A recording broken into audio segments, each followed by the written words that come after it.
Hola amados hermanos, ¿cómo se encuentran? Esperando que se encuentren bien. Les comento que hoy me toca compartirles la palabra que se ha titulado Los enemigos de la oración. Así que les invito a que puedan inclinar su rostro y acompañarme con una pequeña oración.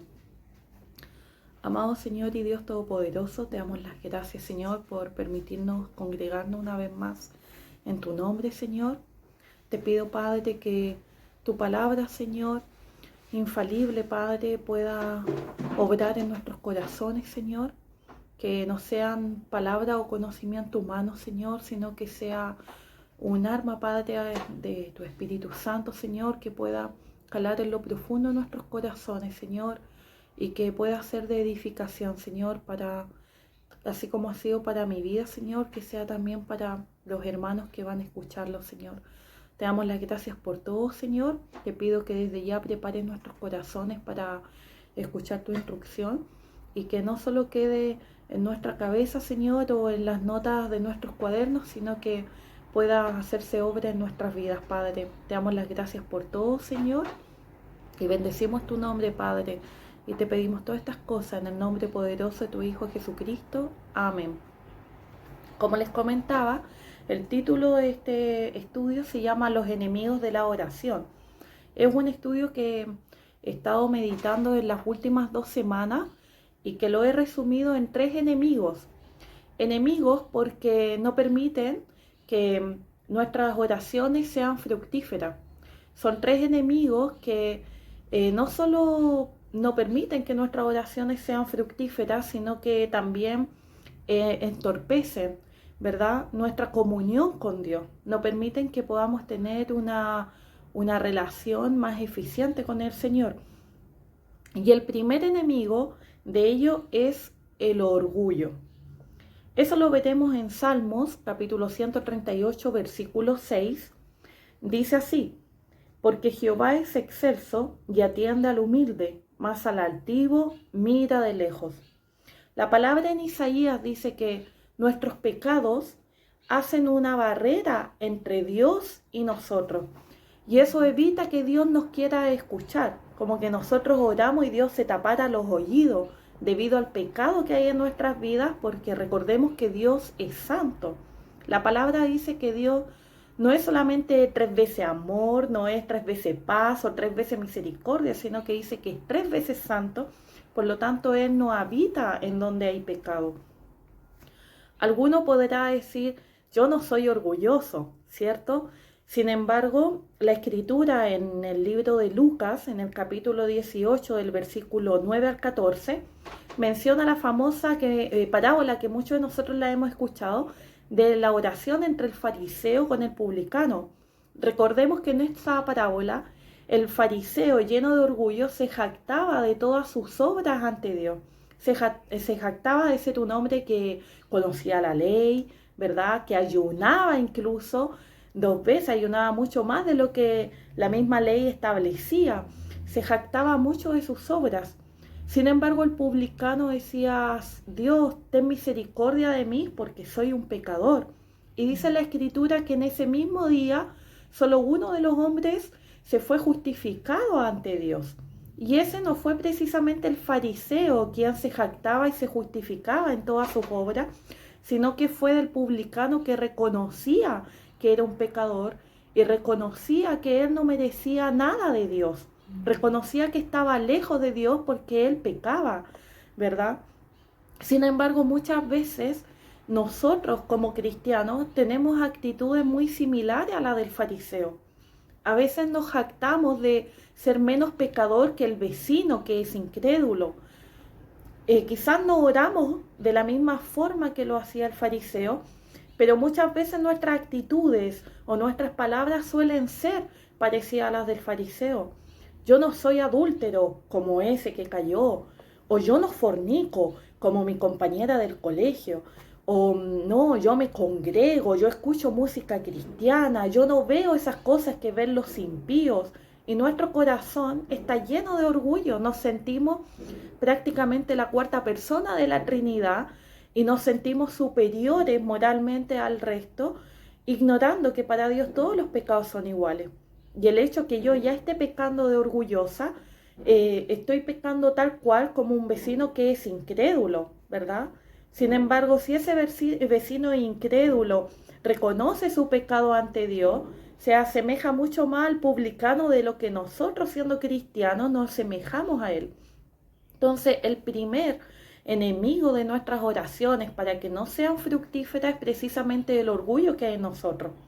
El orgullo es un pecado, todos los pecados son terribles, pero yo siempre he dicho de todos los pecados, el orgullo es el que yo digo que es como el padre de todo, ¿verdad? El orgullo, eso de sentirnos superior a los demás, de sentir que somos autosuficientes, que no necesitamos de Dios. El orgullo no solo hace eso, sino que también nos prohíbe ver el resto de los pecados en nuestros corazones. La palabra en el Evangelio, perdón, en la primera carta de Juan, si mi memoria no falla, por el capítulo 2, dice que si alguno dice que no tiene pecado, hace a Dios mentiroso, porque todos pecamos. Y alguno podrá decir, no, yo no peco tanto, ¿cierto? Sin embargo, ese es el orgullo que no nos permite ver cuán lejos, incluso siendo cristianos, cuán lejos estamos de ser como nuestro Señor Jesucristo, a quien incluso llamamos Señor. En Juan, capítulo 9, 31, dice lo siguiente, en caso que alguno diga, yo no soy orgulloso, ¿verdad? O no hay pecado en mi vida. En Juan, capítulo 9, versículo 31, dice así, dice, y sabemos que Dios no oye a los pecadores, pero si alguno es temeroso de Dios y hace su voluntad, a ese oye. Acá vemos que Dios no escucha a los pecadores, ¿verdad? Por eso muchas veces nuestras oraciones no son fructíferas. ¿Hay pecado en nuestras vidas? Si Dios no responde a mi oración, ¿cómo está mi corazón? ¿Cómo está mi vida ante Dios? ¿Hay algún pecado no confesado o algún pecado que no quiero reconocer y por lo tanto no me estoy arrepintiendo? Dice, pero si alguno es temeroso de Dios y hace su voluntad, a ese oye. Alguno dirá, no, no hay pecado en mi corazón. Pero acá dice, si alguno es temeroso de Dios, ¿somos temerosos de Dios? Al pensar, al actuar, al hablar, e incluso cuando nadie más me ve y estoy solamente yo, ¿soy temerosa en las cosas que veo, en las cosas que leo o en las cosas que hago? ¿Soy consciente que Dios me está mirando aunque el prójimo no me vea? ¿Tengo temor de Dios? ¿Hago su voluntad?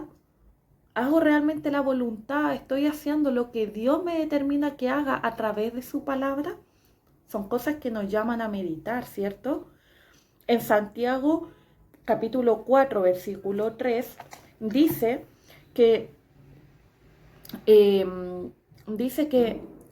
no tenemos, dice que no tenemos lo que deseamos porque no pedimos. Y si pedimos y no recibimos es porque pedimos mal para gastar en nuestros deleites. ¿Son nuestras oraciones egoístas?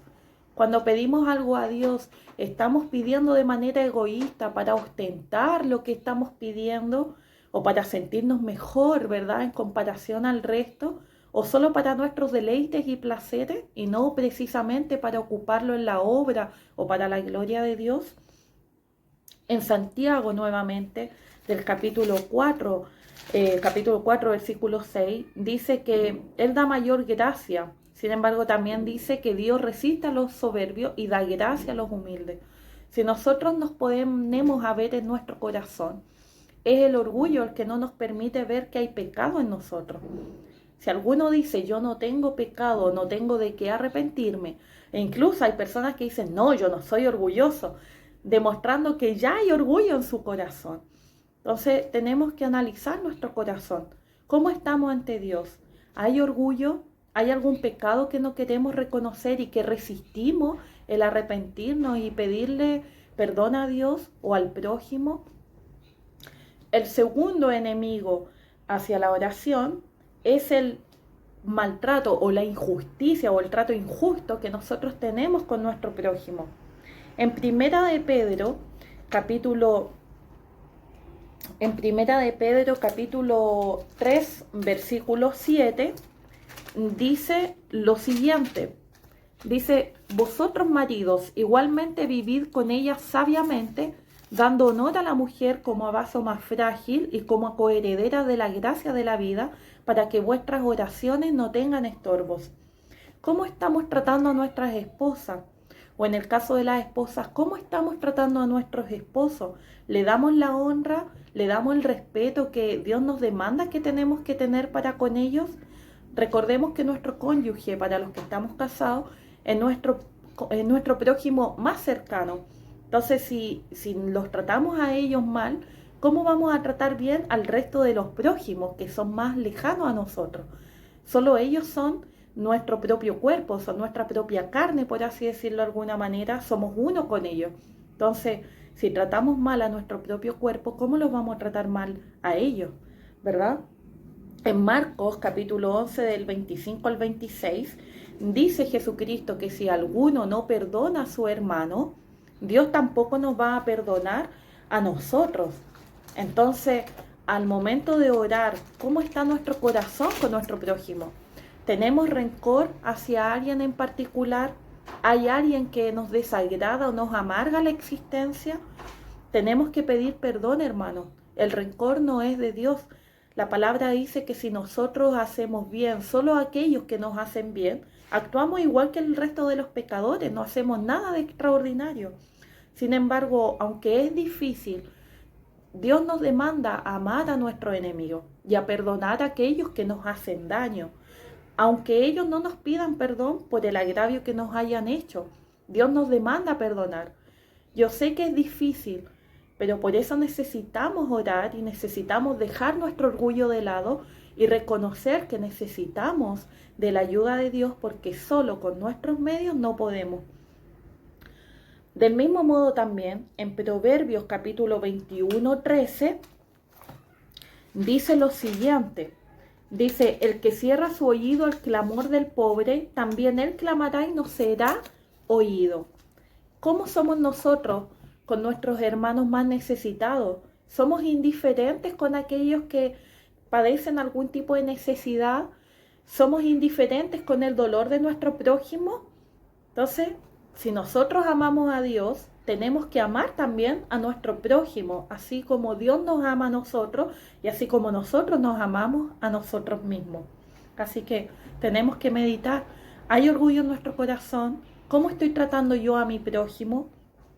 Y el tercer enemigo es la incredulidad, la falta de fe en Dios. La incredulidad. No digo la duda porque la duda no es mala en sí. El problema de la duda cuando es mala es cuando comienza a minar nuestra fe. Así que el tercer enemigo es la incredulidad, que es nuestra falta de fe en Dios, nuestra falta de confianza en Él. En Santiago, capítulo 1, del versículo 5 al 6, dice así: y si alguno de vosotros tiene falta de sabiduría, pídala a Dios, el cual da a todos abundantemente y sin reproche, y le será dada. Pero pida con fe, no dudando nada, porque el que duda es semejante a la onda del mar, que es arrastrada por el viento y echada de una parte a otra. No piense pues quien tal haga que recibirá cosa alguna del Señor. El hombre de doble ánimo es inconstante en todos sus caminos. Hermano, la incredulidad es otro pecado que no nos permite tener una buena relación con Dios.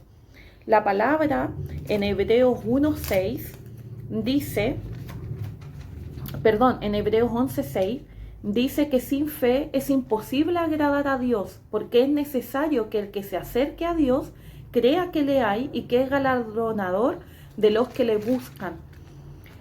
Muchas veces nosotros, incluso siendo cristianos, pecamos de incredulidad hacia Dios.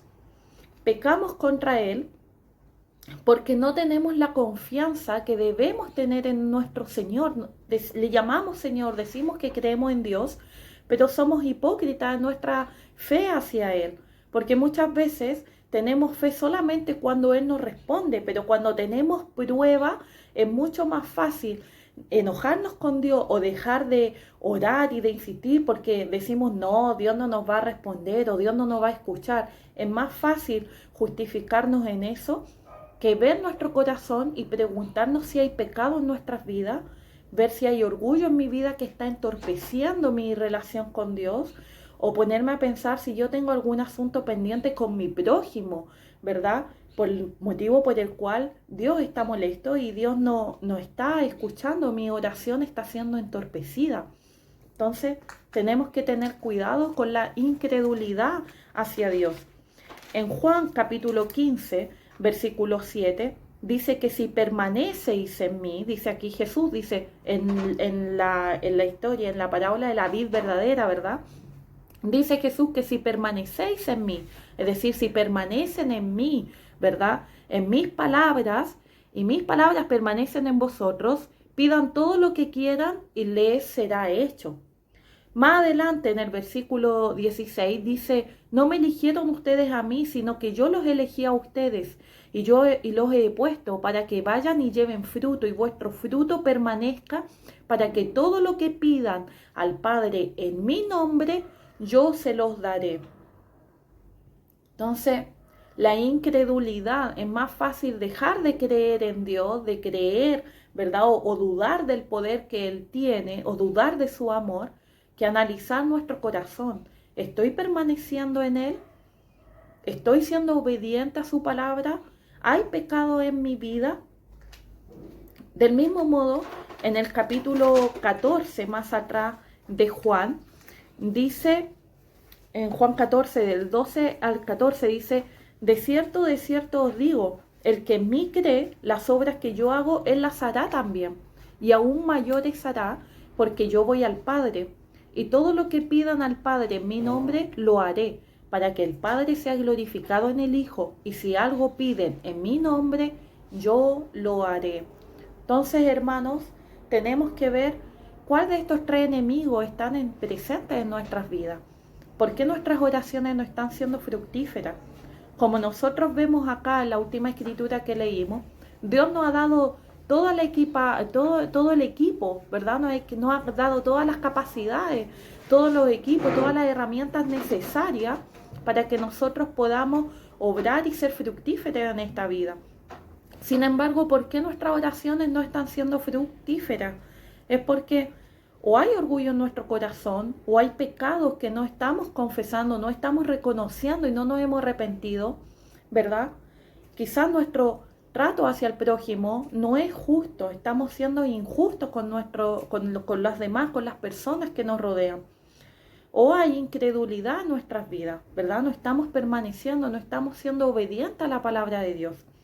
Debemos recordar que el orar y pedir las cosas en el nombre de Jesús implica tres cosas. Lo primero es que la oración del creyente debe servir para los propósitos de Cristo, no para nuestros propios propósitos, ¿cierto? Por lo tanto, debe basarse en los méritos de Cristo y no en lo nuestro. Y lo más importante es que debe ser para la gloria de Dios y no para nuestra propia gloria. Entonces, yo los animo a que podamos ver cómo están nuestras vidas, hay algún pecado, hay orgullo en nuestro corazón, cómo está siendo nuestro trato hacia nuestro prójimo y si hay incredulidad. Si hay alguno de estos pecados, hermanos, o algo que está entorpeciendo nuestra oración hacia el Señor, los animo a que podamos orar, que podamos arrepentirnos. La palabra en la primera carta de Juan capítulo 2 dice que si alguno ha pecado, abogado tenemos para con el Señor, que es Jesucristo. Dios está siempre dispuesto a escuchar un corazón contrito y humillado, un corazón que reconoce su pecaminosidad. Su enojo no es eterno, así que los animo a que si hay alguno de estos enemigos, ¿verdad?, de la oración presentes en nuestra vida, en nuestros corazones, que nos podamos arrepentir y que podamos volvernos de corazón al Señor. Los invito a que podamos orar.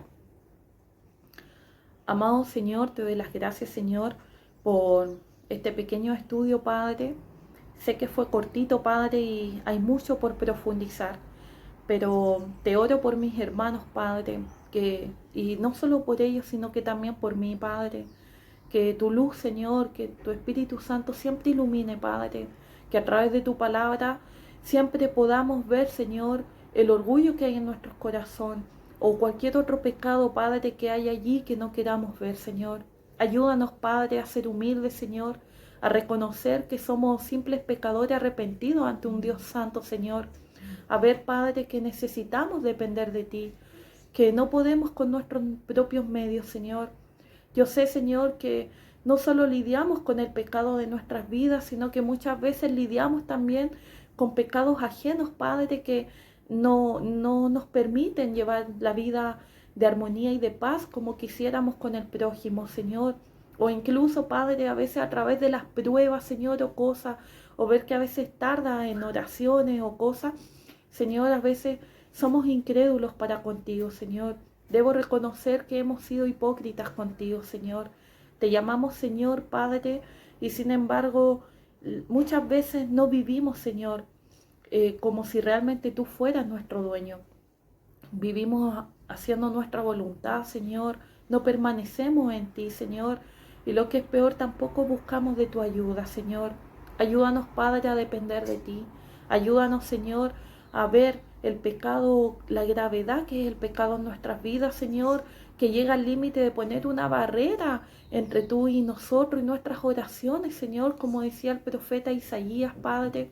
Ayúdanos, Padre, a no ser orgullosos, Señor, y a ser como el publicano, Señor, que buscaba solo tu misericordia, Señor, porque debemos reconocer que ni aún con el Espíritu Santo en nuestras vidas, Señor, estamos a tu estatura, Señor.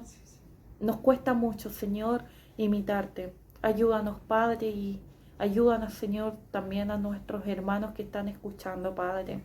Que seas tú glorificado en cada una de nuestras vidas, Padre, y que perdones, Señor, nuestros pecados, Señor, aún aquellos, Señor, que nos rehusamos a reconocer en nuestra rebeldía o que producto de nuestra ceguera o no sé, no podemos ver, Señor. Te damos las gracias por todo, Señor, y dejo esta oración y este estudio en tus manos, Señor, confiando en que tú harás, Señor, y obrarás conforme a tu soberana voluntad en la vida de cada uno de nosotros. Te damos las gracias, Señor, y te pedimos todas estas cosas en el nombre poderoso de nuestro único Señor y Salvador Jesucristo, y a Él sea la gloria eternamente.